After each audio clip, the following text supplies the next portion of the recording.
Hello everyone, कैसे हो आप सब। आई होप आप सब बहुत अच्छे होंगे। आज हम बिहार स्टेट बोर्ड की 5वीं कक्षा की हिंदी की पाठ्य पुस्तक का 14वां पाठ पढ़ेंगे, जिसका नाम है दोहे।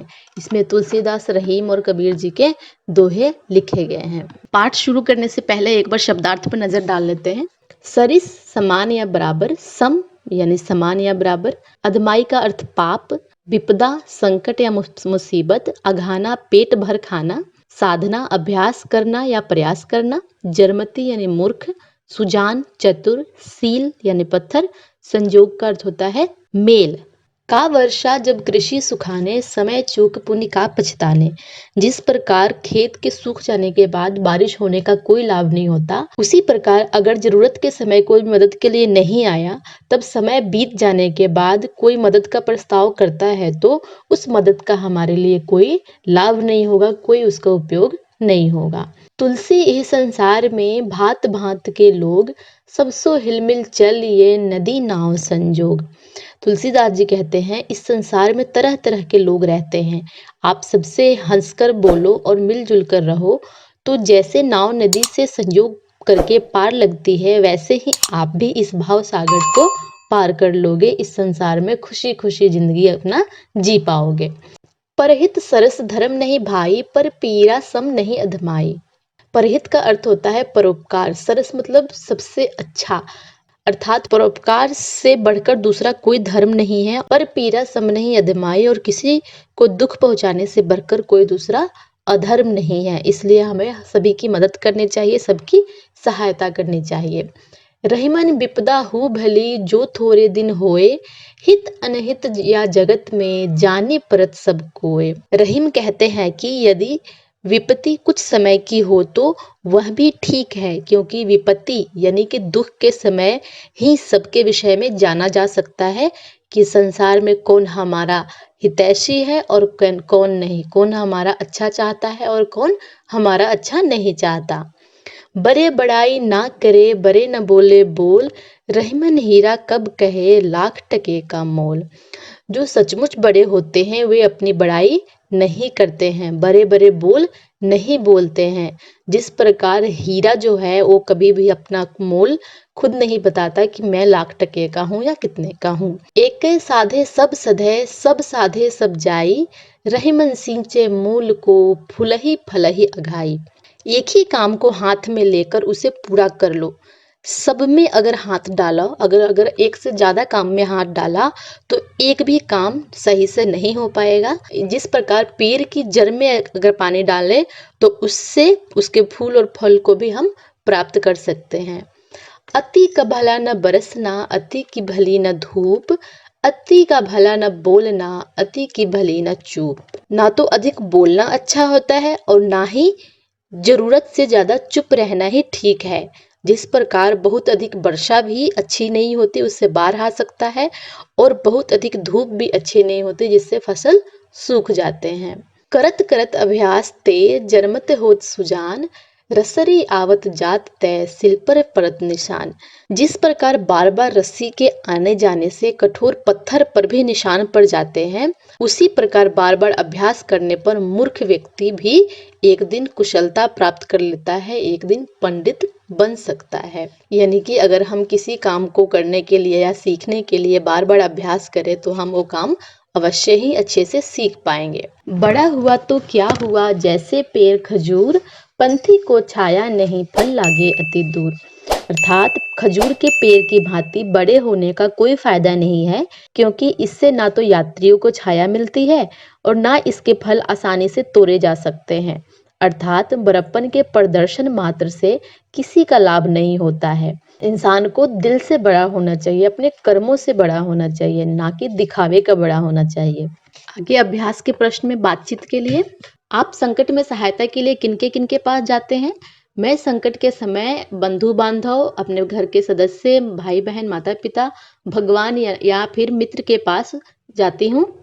कोई काम आपको अच्छी तरह आ जाए इसके लिए आप क्या करते हैं। कोई काम हमें अच्छे से आ जाए इसके लिए हम बार बार अभ्यास करते हैं, बार बार कोशिश करते हैं सीखने की। एक साथ कई काम करने पर काम सही ढंग से नहीं हो पाता। काम सही हो इसके लिए क्या करना चाहिए। काम सही हो इसके लिए हमें एक समय में एक ही काम को करना चाहिए। हमारा सच्चा मित्र या शुभ चिंतक कौन है, इसका पता कब चलता है? हमारा सच्चा मित्र या शुभ चिंतक कौन है, इसका पता विपत्ति के समय यानी कि दुख के समय होता है। दुख के समय साथ देने वाला ही सच्चा मित्र या शुभ चिंतक होता है। किसी ऐसी घटना के बारे में बताइए जब आपने समय पर काम नहीं किया और आपको नुकसान हुआ हो। परीक्षा का समय नज़दीक आने पर भी मैं दिन भर खेलती रही और इसका परिणाम हुआ कि मैं परीक्षा में असफल हो गई। पाठ में से प्रश्न, वर्षा की बहुत ज़्यादा या कम होने से क्या क्या नुकसान होता है? वर्षा ज़्यादा होने पर बाढ़ आ जाती है, बाढ़ में फसल बर्बाद हो जाता है। वर्षा यदि कम हो तो पानी के कमी के कारण फसल सूख जाते हैं। किसे सबसे अच्छा कार्य कहा गया है? परोपकार यानी कि दूसरों की मदद को सबसे अच्छा कार्य कहा गया है। विपत्ति में हमें क्या पता चलता है? विपत्ति में हमें अपना और पराया यानी कि अच्छे बुरे लोगों का पता चलता है। बुरे लोग सुख के साथी होते हैं और दुख के नहीं होते। आपकी समझ से प्रश्न, आप अपने इन मित्रों को कौन सा दोहा सुनाकर समझाएंगे? जो झगड़ते हैं, जो अपनी बड़ाई खुद करते हैं और जो घमंड करते हैं। जो झगड़ते हैं उनके लिए दोहा, तुलसी ही संसार में भांत भांत के लोग, सब सो हिलमिल चलिए नदी नाव संजोग। जो अपनी बड़ाई खुद करते हैं उनके लिए, बड़े बड़ाई ना करे, बड़े ना बोले बोल, रैमन हीरा कब कहे, लाख टका का मोल। और जो घमंड करते हैं उनके लिए दोहावली है, बड़ा हुआ तो क्या हुआ, जैसे पेड़ खजूर, पंथी को छाया नहीं, फल लागे अति दूर। पाठ के अनुसार सूची बनाइए जो काम हमें करने चाहिए और जो काम हमें नहीं करने चाहिए। हमें कौन कौन से काम करने चाहिए? हमें हमेशा सच बोलना चाहिए, ईमानदार, अच्छा चरित्र होना चाहिए, कर्मठ होने चाहिए यानी कि अपना काम निष्ठा से करना चाहिए और प्रशंसनीय कार्य करने चाहिए। जो काम हमें नहीं करना चाहिए, चोरी, बेईमानी, दूसरों की निंदा हमें नहीं करनी चाहिए। दोहावली पाठ में तुलसी, रहीम और कबीर के 3-3 दोहे दिए गए हैं। इनमें से रहीम के दोहे पहचान कर लिखिए। यह भी बताइए कि आपने इन्हें कैसे पहचाना। प्रत्येक दोहे में कवि का नाम उल्लिखित है, इसी से पता चलता है कि ये रहीम के दोहे हैं।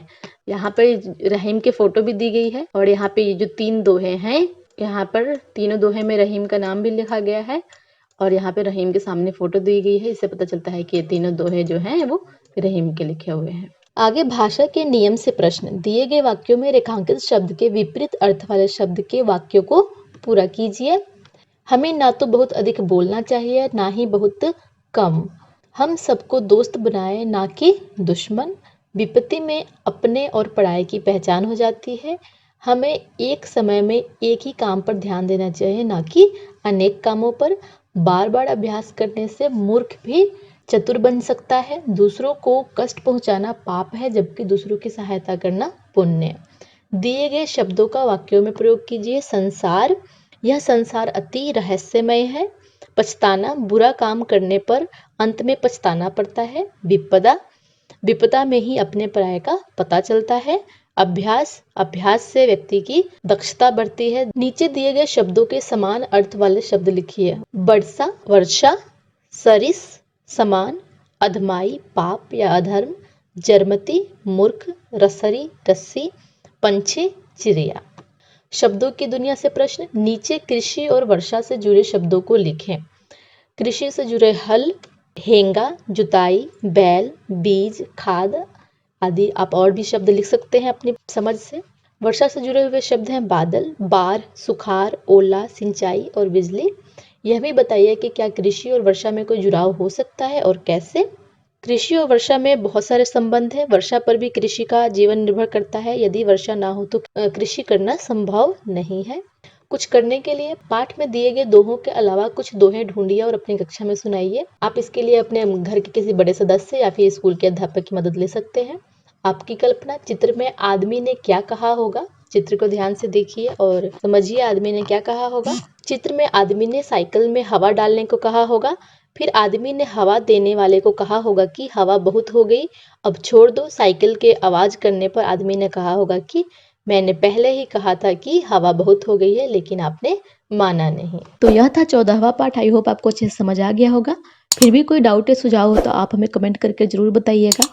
अगर आपको हमारी वीडियो पसंद आ रही है तो अपने दोस्तों से भी शेयर कीजिए और अगर आप हमारे चैनल पर नए हैं तो लाइक सब्सक्राइब और शेयर कर दीजिए, साथ ही बेल आइकन को प्रेस कर दीजिए ताकि आपको हर नए वीडियो का नोटिफिकेशन जल्द ही मिलता रहे। इस पाठ का सॉल्यूशन का स्क्रीनशॉट वीडियो के एंड में मिल जाएगा। इसी के साथ मैं विदा लेती हूँ। बाय बाय, शब्बा खैर, अपना ख्याल रखिएगा। धन्यवाद।